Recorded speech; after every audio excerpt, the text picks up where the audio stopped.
This video will focus on PYQs of economics. PYQs of economics.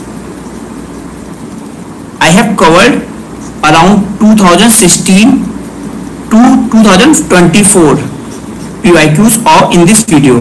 I'll give you little bit of concept, then some strategies related to UPSC. After that, what I'll also do is like कि आपको मैं कुछ चीजें क्या क्या trends होते हैं, किन किन वर्ड्स पे ध्यान देना होता है यूपीएससी के, इन सब बारे में बात करेंगे. ठीक है. अच्छा, बिफोर स्टार्टिंग क्लास मैं हमेशा एक लाइन बोलता हूं जो आप लोगों को हेल्प करेगी इस यूपीएससी प्रिपरेशन में. That is if you want to beat your enemy, if you want to beat your enemy, if you want to beat your enemy, then understand its power, understand its psychology.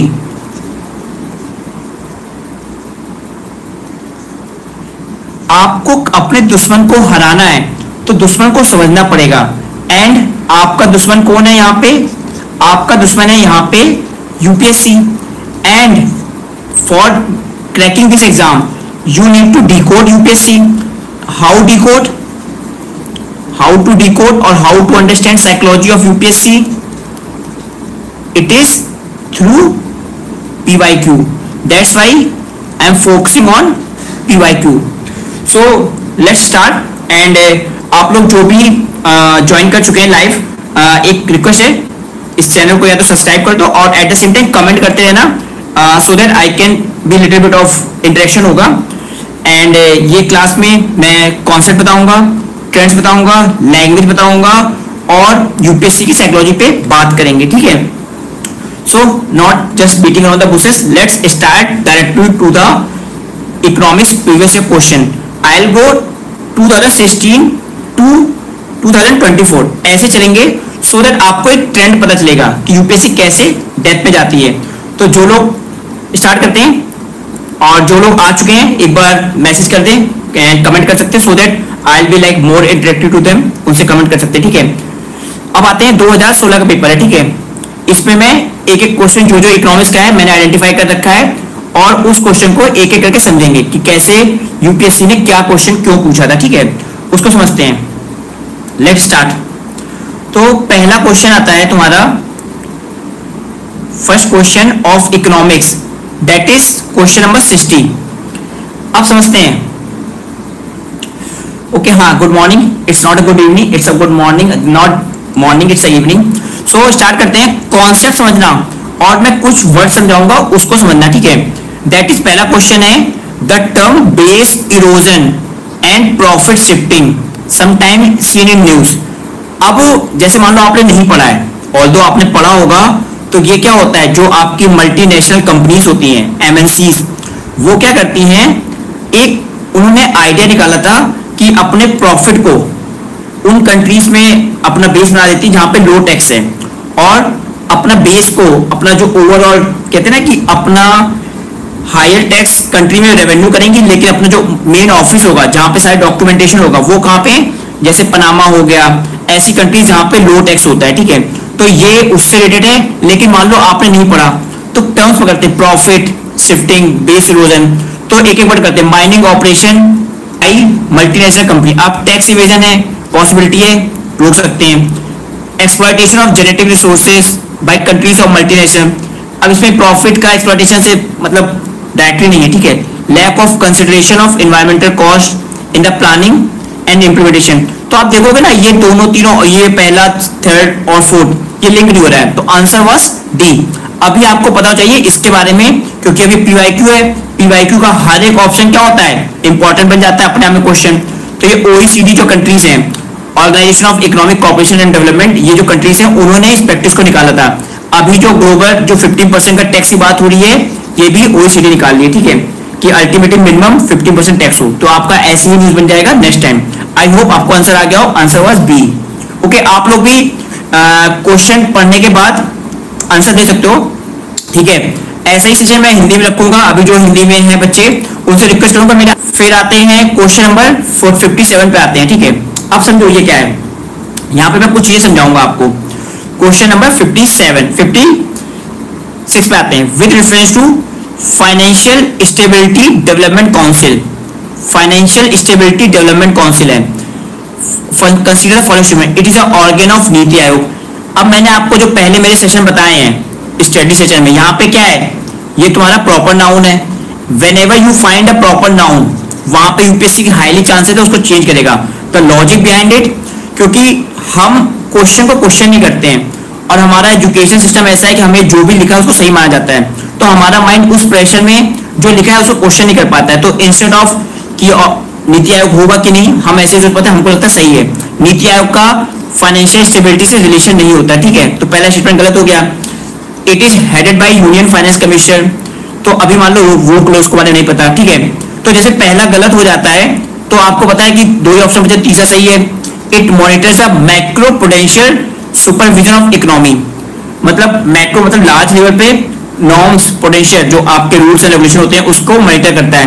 तो ये एक उस समय body बनी थी early 2010 में, जिसका objective था फाइनेंशियल स्टेबिलिटी को देखना एंड डेवलपमेंट पे फोकस करना। तो it was headed by union finance commission. अब इस बॉडी के बारे में आपको पता होना चाहिए, यूपीएससी क्या करती है, इसी बॉडी को या तो कहीं ऑप्शन यूज करेगी एज ए मान लो एलिमिनेशन में हेल्प करेगा, अदरवाइज इससे कुछ डेट में चेंजेस होंगे उसको इंट्रोड्यूस कर देती है as a question. I hope आपको याद हो गया। Financial development, financial stability and development council, ये आपका एक बॉडी बनी थी जिसका हेड बाय जो आपके वित्त मंत्री होते हैं वो हेड करते हैं, ठीक है। आंसर देते रहो, जो लोग क्वेश्चन पढ़ रहे हैं आंसर देते रहो, आंसर देते रहोगे क्लास थोड़ा इंटरेक्टिव हो जाएगा, ठीक है। मेक श्योर जो क्वेश्चन पढ़ने के बाद आंसर ट्राई करते रहो, उससे आप लोगों को थोड़ा थोड़ा कॉन्फिडेंस आएगा। जो क्वेश्चन ना समझ में आए उसको मैसेज कर दो, चैट में लिख दो, मैं उस क्वेश्चन को फिर से डील कर लूंगा, ठीक है। आगे बढ़ते हैं, इस क्वेश्चन को पढ़ लो आप लोग, ठीक है। अब इस क्वेश्चन को पढ़ो, ठीक है। हाँ, आशुतोष, रिया, सोना, आप लोग ना कोशिश करता मेक श्योर कि आप लोग जो भी हो मेक श्योर कि आंसर देते रहो। मैं क्वेश्चन के बाद 10-15 सेकंड का पॉज लूंगा, पढ़ते हैं और हेल्प करते हैं एक दूसरे की, ठीक है। तो अब question number 43, what is the purpose of marginal cost of fund based lending MCLR? ये आरबीआई ने उस समय अनाउंस किया था। अब सपोज आपको नहीं पता है, ठीक है, अभी मान लो आपको नहीं पता है, वेट करो। Marginal cost of funds based lending, तो लैंडिंग से रिलेटेड बात हो रही है, लैंडिंग रेट से रिलेटेड बात हो रही है। Marginal cost of fund based lending, कुछ ना कुछ लोन से रिलेटेड बात हो रही है। तो आप समझते हैं these guidelines help improve the transparency in the methodology followed by banks for determining the interest rate. यहाँ पे भी लैंडिंग रेट की बात है, और ये ना बिल्कुल जनरल सा स्टेटमेंट है। अब मैंने जनरल स्टेटमेंट बताया जहां पे आपको कुछ मिल नहीं रहा क्या गलत कर सकते हैं। तो एक गाइडलाइंस थी help improve the transparency in methodology followed by banks, तो ये जनरल स्टेटमेंट है, जनरली 60% 70% सही होते हैं। अभी इसमें कुछ गलत करने को मिल नहीं रहा, ठीक है। फिर आते हैं these guidelines help ensure availability of banks credit at interest rate which are fair to borrowers as well as banker. अब अगेन ये बहुत जनरल स्टेटमेंट है, और जो MCLR का था मतलब समझा दे रहा, इसमें क्या है, बैंक आपको लोन देते हैं, उससे पैसा कमाते हैं, ठीक है। डिपॉजिट होता है, उस पर फिक्स डिपॉजिट पैसा देते हैं, इसके बीच का जो इंटरेस्ट होता है इसी से ही पैसा कमाते हैं, इसी से बैंक पैसे कमाते हैं। तो वही कैसे डिसाइड करेंगे कितना हो, वो मार्जिन कितना हो, इसी के रिलेटेड बाद में आरबीआई ने गाइडलाइंस दी थी जिससे दोनों को फायदा हो, बोरोवर एज वेल एज तुम्हारे जो आपके जो क्रेडिटर होते हैं, दोनों को फायदा हो। इससे रिलेटेड एक गाइडलाइंस आई थी MCLR। अभी मान लो ठीक है, दोनों ही सही है, वेरी गुड कोमल, वेरी गुड, सुना, बहुत अच्छी बात है, अच्छे आंसर आ रहे हैं तुम लोग के, कीप गोइंग, ठीक है। आगे बढ़ते हैं। अब जैसे ये क्वेश्चन पढ़ते हैं, ठीक है।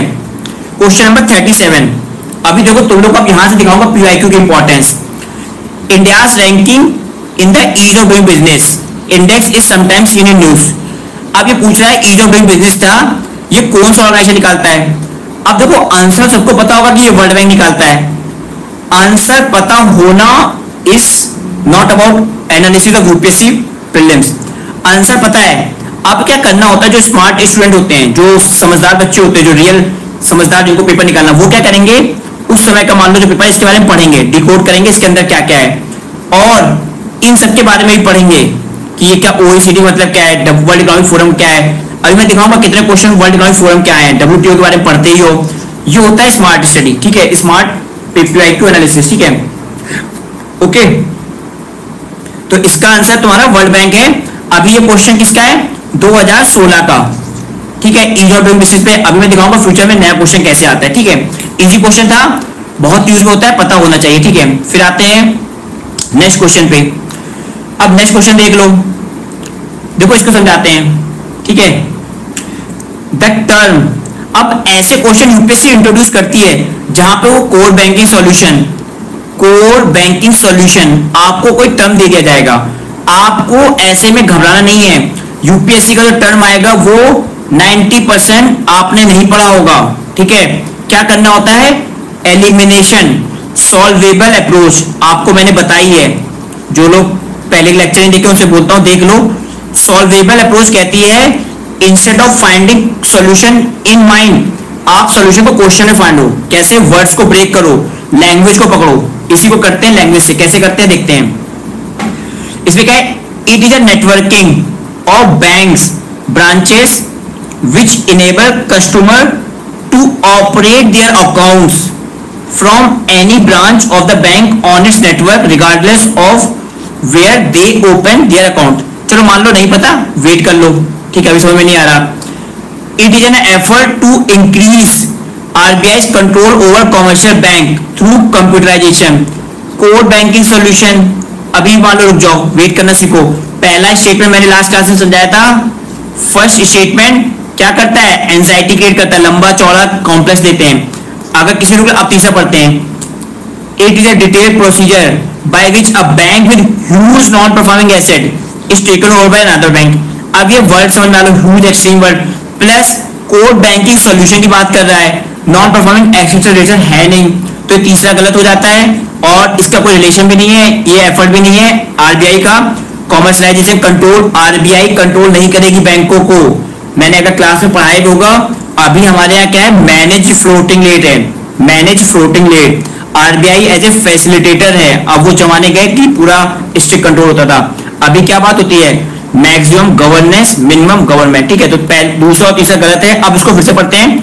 कोर बैंकिंग सॉल्यूशन क्या होता है, it is a network of banks branches which enable, जैसे बहुत सारे बैंक हैं वो आपस में क्या करते हैं, which enables customer to operate their account. जैसे आपका पीएनबी में मान लो दिल्ली में अकाउंट है, ठीक है, अब आप पीएनबी के अकाउंट का इंफॉर्मेशन प्रयागराज से भी ले सकते हो, है ना, आप जयपुर से भी ले सकते हो। वो होता है which enable operate their account from any branch of the bank on its network regardless of where they are open, ठीक है। तो आपका मान लो दिल्ली में अकाउंट है पीएनबी में, तो आप उसकी इंफॉर्मेशन कहीं से निकाल सकते हो, वही था कोर बैंकिंग सॉल्यूशन, ठीक है। ऐसे उसमें स्टार्ट हो गया था। वेरी गुड, वेरी गुड अति, ठीक है, आगे बढ़ते हैं।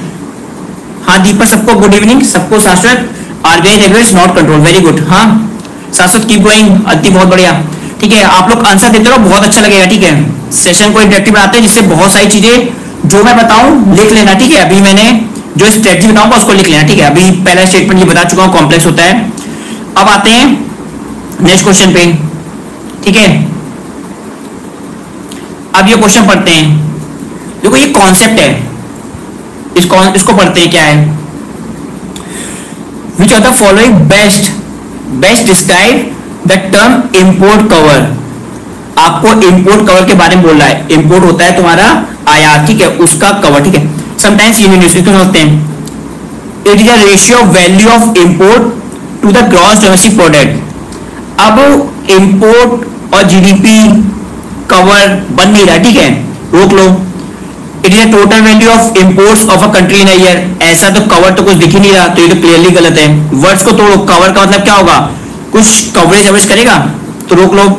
It is a ratio between the value of export and that of import between the countries. अब ये भी कवर तो हो ही नहीं रहा ना, इस पे क्या है, इसको भी रोक लो। It is a number of months of import that could be paid for by countries internal reserve. अब आपने अगर एनसीईआरटी पढ़ी है या बेसिक कोई बुक पढ़ी है, तो जब एलपीजी क्राइसिस हुआ था 1991 का, वहां पे क्या हुआ था, हमारा जो इंपोर्ट कवर था वो लेस देन 2 वीक का हो गया था। मतलब हमारे फॉरेक्स रिजर्व में इतना कम पैसा बचा था कि हम 2 वीक का इंपोर्ट भी नहीं अफोर्ड कर सकते थे। वो है तुम्हारा import cover. It is a total number of months of import that could be paid for by a country international reserve. ठीक है, फॉरेक्स से। वेरी गुड, जो लोग आंसर दे रहे हैं वेरी गुड। आप लोग जहां पे मैं बोलूंगा वहां पे कुछ चीजें समझ लेना, बाकी प्रैक्टिस करते रहो, पीआईक्यू की लैंग्वेज को पकड़ो। ठीक है, अगला क्वेश्चन करते हैं। अब ये क्वेश्चन पढ़ाता हूं, देखो। ठीक है, अब जैसे क्वेश्चन नंबर 15 है, इसमें क्या है, with reference to international monetary and finance committee, कोई एक IMFC है। 90% आप जो 26 से 27 का प्रीलिम्स होगे, आपको ऐसा टर्म आएगा जो आपने नहीं सुना होगा। ये यूपीएससी का कोर मतलब आइडिया है। ठीक है, तो आप घबराना नहीं है, वर्ड को तोड़ो। इंटरनेशनल है, मॉनेटरी मतलब मौद्रिक से रिलेटेड है, मौद्रिक फाइनेंशियल कमेटी है, कोई कमेटी है। ठीक है, वर्ड समझना, यहाँ पे कमेटी है। IMFC discusses matter of concerns affecting the global economy and advises IMF on the direction of work। अब कोई कमेटी है तो डिस्कस तो कर ही सकती है ना। एक तरह लिखा है कंसर्न्स, ये डिस्कस करेगी, एडवाइस देगी। बहुत जनरल स्टेटमेंट है।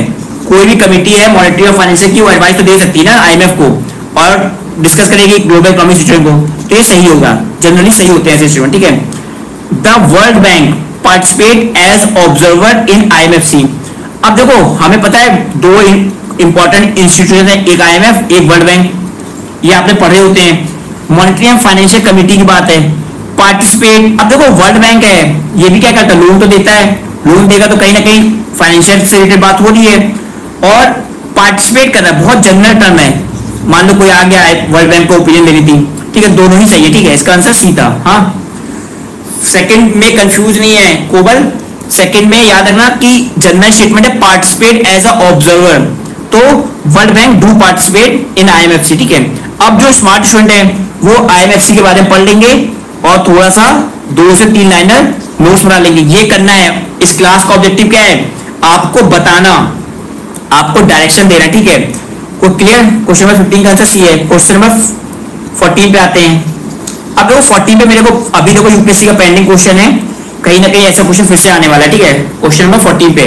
अब 14 देखते हैं क्या है।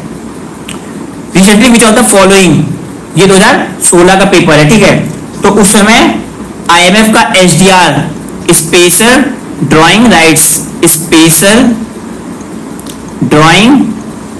अब आपको इतना पता होना चाहिए कि SDR का मतलब क्या होता है। ठीक है, IMF आपको पढ़ाया जाएगा हर क्लास में, किसी भी कहीं से पढ़ा होगा, IMF पढ़ोगे तो IMF के SDR के बारे में आपको पता होना चाहिए। ठीक है, तो यहाँ पे रूबल, अब रूबल क्या है, ये तुम्हारी रशिया की है।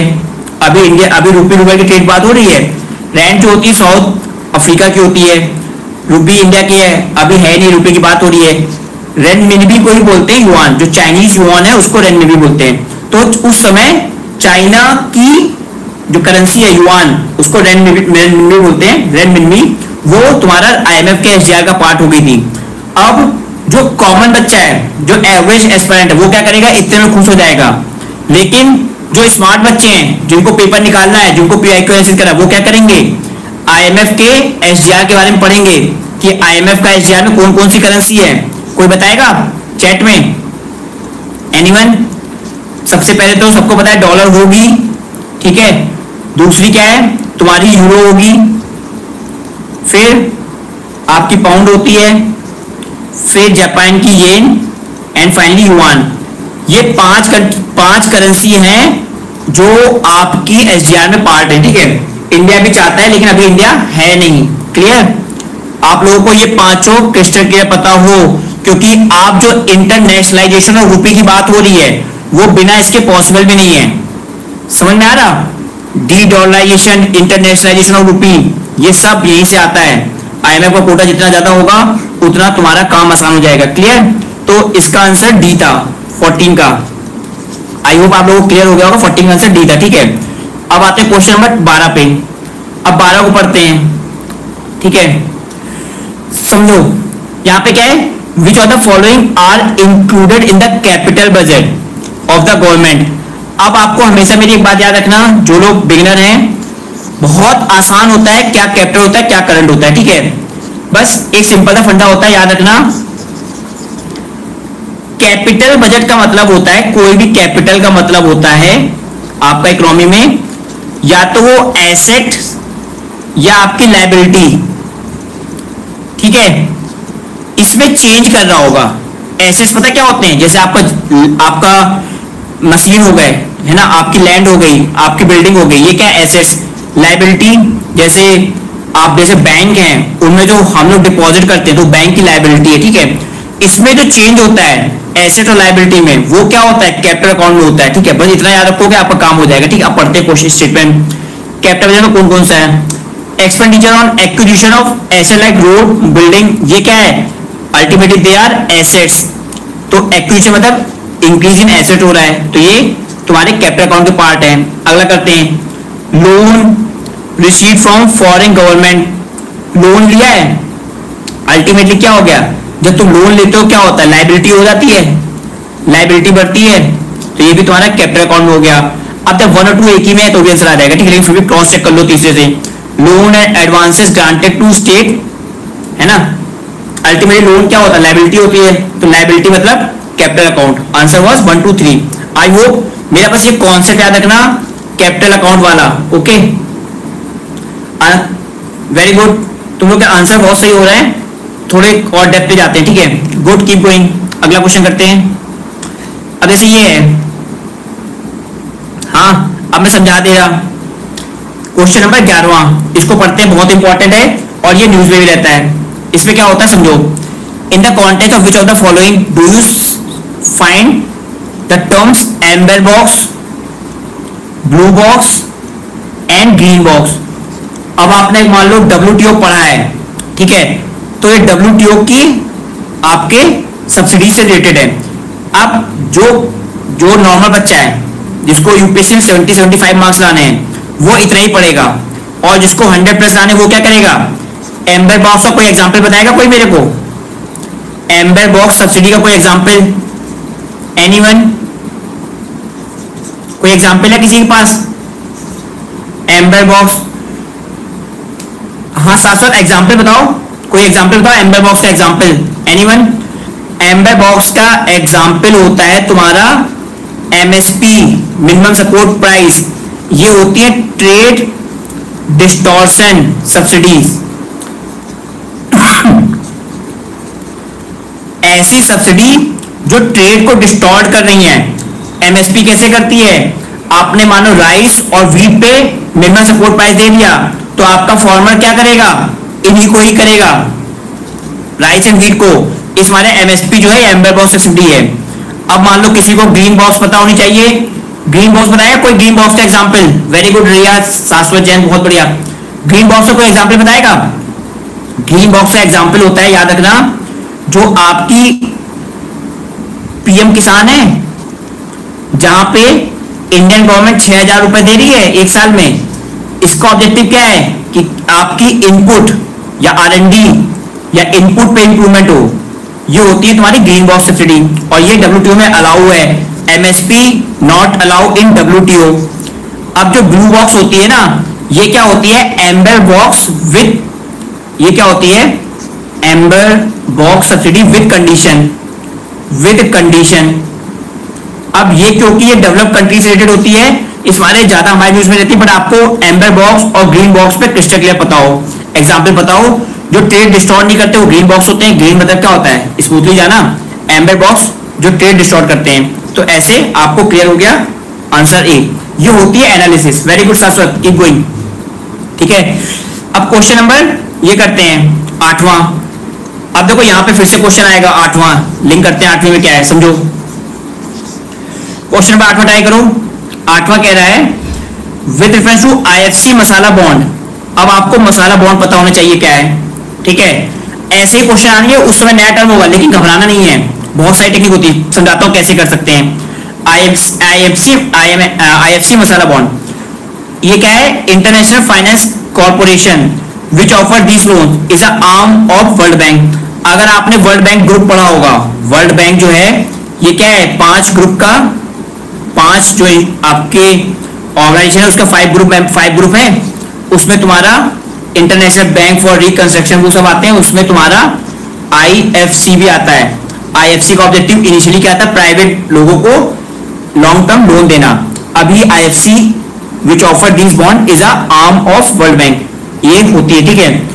They are rupee denominated bond and are a source of debt financing for a public and private sector. अब मैं आपको मसाला बॉन्ड समझा देता हूं क्या होता है।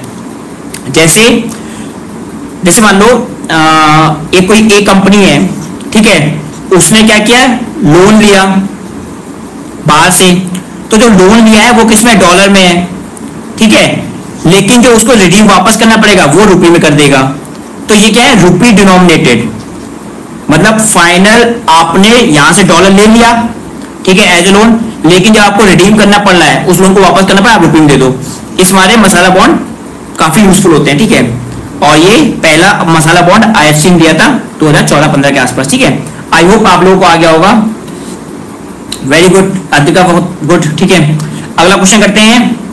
अब ये 2016 का, अच्छा 16 का एक और क्वेश्चन बचा, ये देखो, the establishment of payment banks, payment banks का establishment is being allowed in India to promote financial inclusion.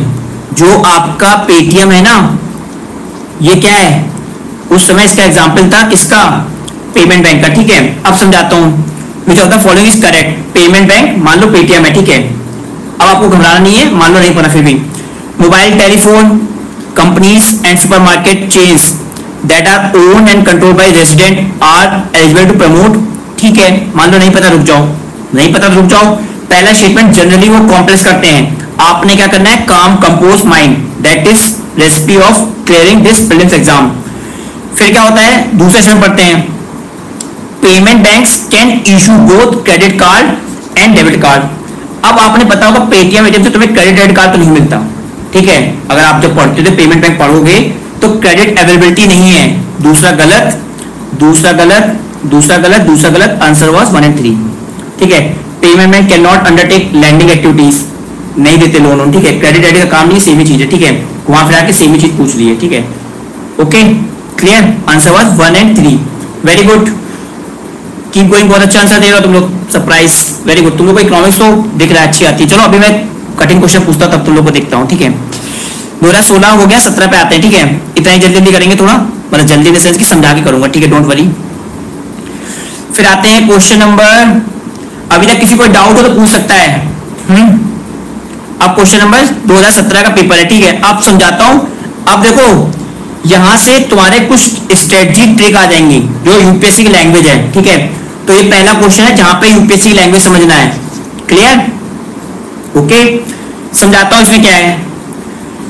Tax revenue as a percentage of GDP India has steadily increase in the last decade, नहीं पता, keep रहो।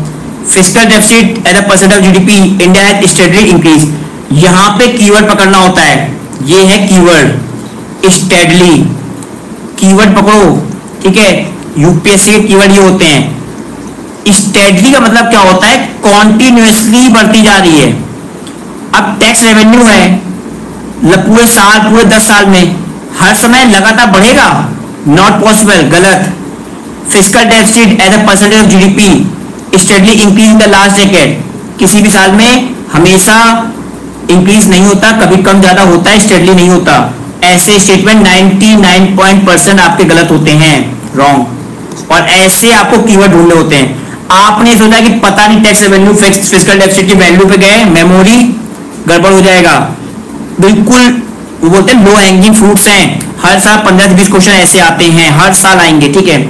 तो बहुत easy था, दोनों answer गलत है, ठीक है। हाँ पेमेंट बैंक एयरटेल भी है, वेरी गुड, ठीक है, गुड। अगला क्वेश्चन करते हैं, ठीक है। अगला क्वेश्चन करते हैं, आते ही अब देखो ये समझाता हूं। अब जीएसटी है, अब जीएसटी को समझाता हूं। What is most likely advantage of implementing GST. अब तो तुम लोग जीएसटी पढ़ ही रहोगे, अब तो बता ही सकते हो, चलो फिर भी दिखाता हूं। It will replace multiple taxes collected by multiple authorities and will thus create a single market. That is the core objective of goods and service tax. That is one nation. GST is what? One nation one tax के idea से आया था। पहले क्या होता था, VAT होता था, वैल्यू एडिशन टैक्स, जो कि हर स्टेट का अपना अलग होता था, लगा दिया, ठीक है। इट विल ड्रास्टिकली समझना रहा, ये है क्या कीवर्ड, ये वर्ड दिखते ही समझ लेना यूपीएससी को स्टेटमेंट गलत कराना है, समझ आ रहा। Drastically reduce the current account deficit, ऐसा होता तो फिर जीएसटी 1951 में आ जाती, 2016 में नहीं आती, ठीक है, 17 में नहीं आती। And will enable increase it foreign exchange, गलत। इनॉर्मसली, ये भी क्या है कीवर्ड, ये वर्ड ढूंढना सीख जाओगे यूपीएससी स्टेटमेंट में, आपका यूपीएससी प्रीलिम्स निकल गया, ठीक है। और हर साल करती है, समझना रहा। It will enormously increase the growth of size of economy, will enable to overtake China in the near future. मतलब कोई लॉजिक है इसका, चाइना 19 ट्रिलियन 20 ट्रिलियन, हम 4 ट्रिलियन, ऐसा क्या जीएसटी हो जाएगा कि नॉर्मली इंक्रीज कर देगा, है ना। कोई रात में सोना थोड़ी निकल आएगा जीएसटी, ठीक है। तो ये भी गलत है, आंसर ए है, ठीक है, आंसर इज ए, ठीक है। आई होप तुम लोग को समझ में आएगा। ये वर्ड्स हैं, अभी मैंने स्ट्रेटजी दिखाया, कीवर्ड्स जो स्ट्रेटजी वीडियो स्ट्रेटजी उसमें कीवर्ड फाइंड करना सीखो, कीवर्ड्स। तो जैसे पहला क्या मिला है तुम्हें, ये स्टेडली, फिर तुम्हारा है ड्रास्टिकली, यही सब वर्ड घुमाता है। अभी तुम्हें ड्रास्टिकली 2024 में दिखाऊंगा कहीं पे, इनॉर्मसली, ये सब इसके क्या है, गेम है।